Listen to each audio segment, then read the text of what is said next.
গৌতম পাল আমাদের করণদিঘি ব্লকের একজন ইঞ্জিনিয়ারকে কি অখাদ্য ভাষায় উনি গালাগালি দিয়েছিলেন, সেটাও ভিডিও ভাইরাল হয়েছিল।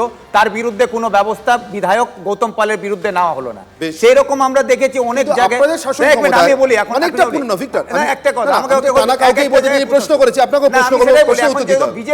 বিজেপি যে কথাগুলো বলছে যে আমাদের দেশের সৈনিক, সেই এয়ারফোর্স হোক, আমাদের আর্মি হোক, নেভি হোক, তাদেরকে যেভাবে অপমান করছেন মাননীয় প্রধানমন্ত্রী, আজকে নিজেকে হিরো সাজাবার জন্য উনি এয়ারফোর্সের ড্রেস পরে নিচ্ছেন, কোনো সময় নেভির ড্রেস পরে নিচ্ছেন, আর আমাদের দেশের সৈনিকদেরকে যেভাবে অপমান করা হচ্ছে, তাতে আমাদের দেশের অপমান করছেন উনি।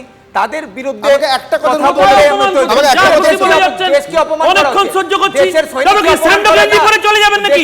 আপনারা যেমন বিরোধীরা প্রধানমন্ত্রী কি স্যান্ডো গেঞ্জি পরে চলে গেছেন এয়ারফোর্স সংসদে বড় বড় কথা বলছেন কেন? বলুন আপনি বড় বড় কথা এই যে দল করেছেন, দলটা বেঁচে দিয়েছে অনেক চৌধুরীকে সরিয়ে দিয়ে তৃণমূলের লোক মুখ্যমন্ত্রী বড় বড় কথা বিজেপি দলের কেষ্টমণ্ডলের দলে জয়েন করেছেন আপনারা।